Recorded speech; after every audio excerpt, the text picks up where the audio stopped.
हम आपको कोविड-19 की वर्तमान परिस्थिति के बारे में बताना चाहेंगे। देश में हम देखें तो पाते हैं कि पिछले 20 दिनों से on A continued basis active cases में रिडक्शन नोट किया जा रहा है, जहां 3 मई को देश में 17.13% केसेस एक्टिव केसेस की दृष्टि में आते थे, वह घटते घटते अब 11.12% हो चुका है। इसी तरीके से रिकवरीज में भी हम एक पॉजिटिव ट्रेंड नोट कर रहे हैं, जहां 3 मई यानी कि आज से करीब 20 दिन पहले टोटल रिकवरी परसेंटेज देश में 81.7% थी, वह बढ़ते बढ़ते 87.676% हो चुकी है। देश में 2 करोड़ 30 लाख से अधिक लोग रिकवर हो चुके हैं। हम देखते हैं कि पिछले 9 दिनों में रिकवर्ड केसेस कंटिन्यूड बेसिस पर एक्टिव केसेस से ज्यादा आ रहे हैं देश में, जो कि एक बहुत ही पॉजिटिव ट्रेंड है।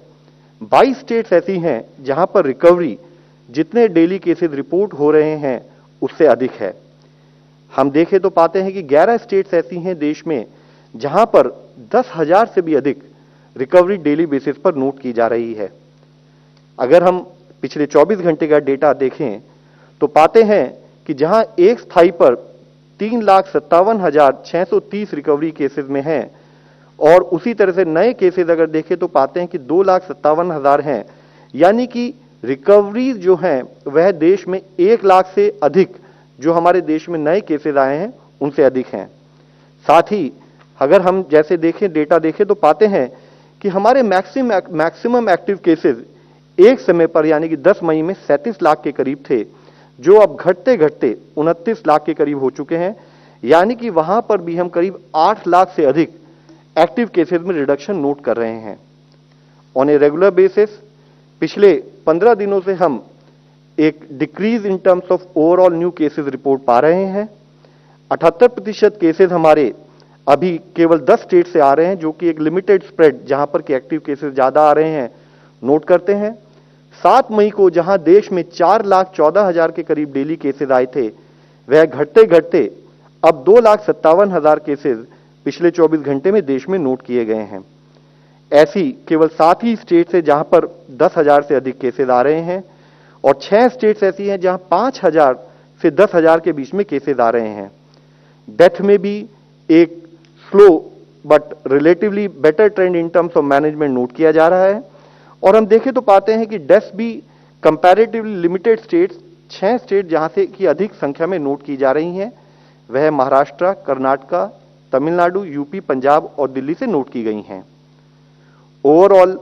continued efforts at field level in coordination with states and districts, हम देखें तो पाते हैं कि जहां 13 से 19 फरवरी वाले सप्ताह में देश में करीब 6.96 लाख टेस्ट हो रहे थे प्रतिरोज, वह अब बढ़ते बढ़ते औसतन साप्ताहिक दर पर देखें तो बढ़ते बढ़ते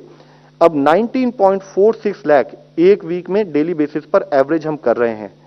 जहां एक स्थाई पर केसेस की बढ़ती संख्या, केसेस की पॉजिटिविटी को देखते हुए देश में टेस्ट की संख्या बढ़ाई गई, वहां हमने पाया कि कंटिन्यूड कंटेनमेंट एफर्ट्स के कारण जो हमारे देश की पॉजिटिविटी थी वह बढ़ते बढ़ते जब 21.86% हो चुकी थी, तो पिछले 2 सप्ताह से कंटिन्यूड बेसिस पर हम टेस्ट में डिक्रीज, पॉजिटिविटी में देश में डिक्रीज पा रहे हैं। जरूरी है कि यह कंटिन्यूड ट्रेंड बना रहे, इसके लिए कंटेनमेंट एफर्ट्स पर हमारा फोकस उसी तरीके से बना रहे। अगर हम देखें कि देश में टेस्टिंग डेली बेसिस पर कितनी हो रही है, तो हम पाते हैं कि जब करीब 19 लाख टेस्ट हमने 12 मई को किए थे, उसको बढ़ाते बढ़ाते अब हम पिछले 4 दिनों से देखें तो पाते हैं कि हम 20 लाख से अधिक टेस्ट प्रतिरोज देश में कर रहे हैं। पिछले 24 घंटे में देश में अब तक के अधिकतम टेस्ट यानी कि 20,66,285 टेस्ट देश में एक दिन में किए गए। पिछले 24 दिनों से यह आंकड़ा जो कि 20 लाख से अधिक टेस्ट डेली बेसिस पर है, यह एक पॉजिटिव ट्रेंड दिखाता है कि जहां पर हम एक स्थाई पर टेस्ट की संख्या बढ़ाते रहे हैं, साथ ही हमारे देश में पॉजिटिविटी में भी ओवरऑल कमी नोट की गई है। जैसे कि मैं आप लोगों की दृष्टि में लाना चाहूंगा कि एक स्थाई पर 10 मई को जब देश में ओवरऑल पॉजिटिविटी डेली बेसिस पर 24% थी, वह ऑलमोस्ट आधी होते हुए अब पिछले 24 घंटे में 12.45% ही रह गई है। पिछले 12 दिनों से हम देखें देश में डेली बेसिस पर ओवरऑल जो हमारी केस पॉजिटिविटी है वह 20% से कम है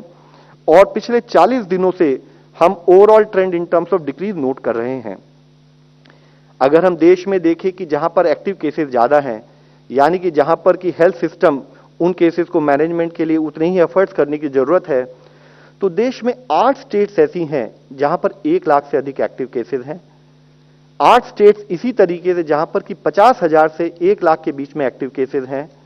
और 50,000 से कम एक्टिव केसेस वाली करीब 20 स्टेट्स और यूनियन टेरिटरीज हैं। इसमें भी हम आप लोगों की दृष्टि में लाना चाहेंगे कि मुख्यतः डे ऑन डे बेसिस पर पिछले 15 दिनों का ट्रेंड देखें तो हम पाते हैं कि अधिकतम स्टेट्स में जहां पर कि इवन एक्टिव केसेस ज्यादा हैं वहां पर केसेस में कमी नोट की जा रही है। हालांकि एक स्थाई पर कर्नाटका, महाराष्ट्र, केरला में केसेस में कमी नोट की जा रही है, उसी तरह दूसरे स्थाई पर कुछ स्टेट्स में इंक्रीजिंग ट्रेंड भी नोट किया जा रहा है, जैसे कि इससे पहले भी हमने तमिलनाडु के विषय में बात की थी। इसी तरीके से हम देखें आंध्र प्रदेश और वेस्ट बंगाल में फर्दर कंटेनमेंट एफर्ट्स चल रहे हैं, जिसके तहत हमें लगता है कि आने वाले समय में वहां पर भी केसेस में कमी नोट की जाएगी। राजस्थान और यूपी में ऑन ए रेगुलर बेसिस हम पा रहे हैं कि केसेस में कमी नोट की जा रही है। Case positivity trend is critical to understand कि इंफेक्शन किस तरह से फैल रहा है। तो अगर हम उसको देखें तो एनालाइज करें पाते हैं कि 15% से अधिक पॉजिटिविटी वाले 18 स्टेट्स देश में हैं, 5 से 15% पॉजिटिविटी वाली 14 स्टेट्स हैं और 5% से लो पॉजिटिविटी वाली 4 स्टेट्स और यूनियन टेरिटरीज देश में हैं। इसमें भी हम उन 18 स्टेट्स को जहां पर कि 15% से अधिक पॉजिटिविटी है एनालाइज करें तो पाते हैं कि सभी स्टेट्स में काफी हद तक decreasing trend in case positivity note किया जा रहा है, जिसमें मुख्यतः गोवा हो, पुडुचेरी हो, वेस्ट बंगाल हो, कर्नाटका हो, इन स्टेट्स में सब में एक डिक्रीजिंग ट्रेंड इन पॉजिटिविटी नोट किया जा रहा है।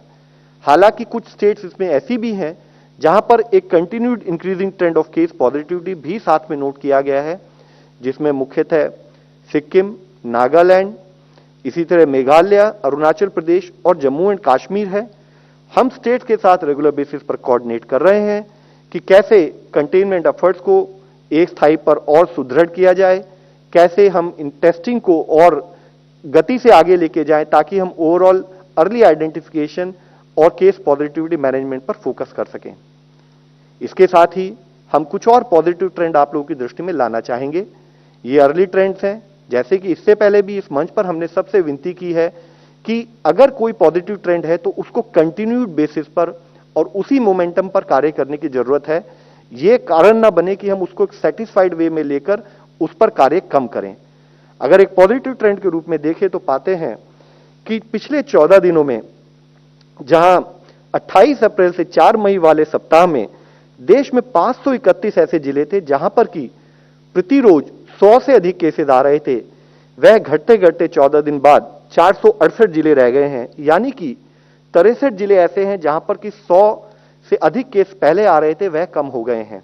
विच मीन्स कि इंफेक्शन का स्प्रेड कुछ हद तक हम कंट्रोल करने में सफल रह रहे हैं। साथ ही केस पॉजिटिविटी को एनालाइज करें तो जहां 14 दिन पहले 210 जिले ऐसे थे कि जहां पर केस पॉजिटिविटी डिक्लाइन करती दिखती थी, वह बढ़ते बढ़ते अब 303 जिले हो गई है, यानी कि 93 से अधिक जिले ऐसे आ गए हैं जहां पर हम डिक्लाइन केस पॉजिटिविटी को नोट कर रहे हैं। इसी संबंध में हम आप लोगों की दृष्टि में लाना चाहेंगे कि इससे पहले मिनिस्ट्री ने एक गाइडलाइन इशू की थी, मिनिस्ट्री ऑफ होम ने उसको रीट्रेट किया था और कहा था कि जहां पर भी देश में 10% से अधिक केस पॉजिटिविटी है वहां पर इंटेंसिव एक्शन और लोकल कंटेनमेंट के तहत कार्य करना चाहिए, स्ट्रिंजेंट कंटेनमेंट एक्टिविटीज लेनी चाहिए ताकि हम केस और इन्फेक्शन का स्प्रेड को कम कर सकें। उसके तहत हम देखें तो पाते हैं कि कुछ पॉजिटिव न्यूज हमारे सामने है, लेकिन अभी भी देश में 382 ऐसे डिस्ट्रिक्ट्स हैं जहां पर की केस पॉजिटिविटी 10% से अधिक है। तो जरूरत है कि हम उन राज्यों में, उन जिलों में उसी नीति से काम करते रहें, उसी तरह से काम करते रहें कि जिससे हम केस पॉजिटिव को कम कर सकें। वैक्सीनेशन के विषय में हम आप लोगों की दृष्टि में लाना चाहेंगे, अब तक देश में 18.41 करोड़ डोजेज जो कि above 45 years of age, health care workers और फ्रंटलाइन वर्कर्स को गवर्नमेंट के द्वारा स्टेट को देते हुए फ्री पद्धति के द्वारा अब तक डोजेस दी जा चुकी हैं। इसी तरीके से 18 से 44 एज ग्रुप में 92 लाख के करीब डोजेस अब तक दी जा चुकी हैं। इसी विषय में एक बहुत मुख्य विषय जो कि माननीय प्रधानमंत्री जी ने भी अपने हर फोरम में उठाया है, जिसके बारे में बात की है, वह यह है कि एक एक वैक्सीन की डोज किसी भी मनुष्य के लिए एक सुरक्षा कवच है। तो हम वैक्सीन वेस्टेज पर उसी तरीके से काम करें। उसमें भी हम कुछ अच्छे रिजल्ट्स पा रहे हैं। जैसे कि हम देखें कि 1 मार्च को अगर हमारे यहां वैक्सीन वेस्टेज कोविशील्ड 8% और 17% कोवैक्सीन थी, तो वह घटते घटते अभी 4% और 1% रह गई है। हम स्टेट्स के साथ कोऑर्डिनेट कर रहे हैं कि इसको इवन 0% तक किया जाए, ताकि हर वैक्सीन की डोज का सदुपयोग किया जा सके। States and government, union government मिलकर पिछले 1.25 साल से भी अधिक समय से कंटिन्यूड बेसिस पर कोऑर्डिनेशन कर रही है, एक्टिविटीज ले रही है, ताकि हम कोविड-19 को मैनेज कर सकें। एक नया विषय, जैसा आप सब लोगों को पता है, हमारे सामने एक चैलेंज के रूप में आया है कि हम कैसे ब्लैक फंगस को मैनेज करें। उससे संबंधित एम्फोटेरिसिन बी, जो कि एक एंटी फंगल ड्रग है, जो देश में लिमिटेड सप्लाई में शुरू में अवेलेबल थी, उसको बढ़ाया जा रहा है। जिसके लिए 2 तरीके से एफर्ट किए जा रहे हैं कि कैसे हम सप्लाई को बढ़ाएं और कैसे उसकी अवेलेबिलिटी को और फर्दर बढ़ाने के काम करें। जिसके तहत 5 एडिशनल मैन्युफैक्चरर्स को देश में लाइसेंस दिलवाने का कार्य ministry of pharma, ministry of health coordination से कर रही है। इसके साथ ही जो अभी एग्जिस्टिंग मैन्युफैक्चरर्स हैं, वह भी अपनी कैपेसिटी और अपने प्रोडक्शन कैपेसिटी को बढ़ाने से संबंधित कार्य कर रहे हैं। इसी से संबंधित फंगल इन्फेक्शन, जो कि अगर किसी भी हेल्थ सेटिंग में नोट किया जा रहा है, उसके मैनेजमेंट पर भी उसी स्थाई से, उसी नीति से कार्य हो, जिसके तहत हमने स्टेट्स को गाइडेंस दी है, एडवाइस किया है कि हम इन्फेक्शन प्रिवेंशन कंट्रोल प्रैक्टिसेस पर कार्य करें। जिसके तहत हमने स्टेट से रिक्वेस्ट की है कि हर हॉस्पिटल में हॉस्पिटल इन्फेक्शन कंट्रोल कमेटी बनाई जाए, हर कोविड हॉस्पिटल में भी उस पर कार्य हो। हमने उनसे यह भी रिक्वेस्ट की है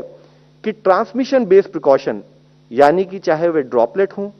चाहे वे एयरबोन हो, चाहे contact related infection prevention management हो, हेल्थ केयर वर्कर्स और पेशेंट सेफ्टी संबंधित सभी गाइडलाइंस को फॉलो किया जाए। बायोमेडिकल वेस्ट मैनेजमेंट को भी तरीके से मैनेज किया जाए गाइडलाइंस के तहत। और इसके साथ ही वह सेटिंग्स जहां पर कि इन्फेक्शन हमें और अधिक मात्रा में ध्यान रखना है, कंट्रोल करना है, जैसे कि आईसीयू है हमारे, या हमारी लैब्स हैं,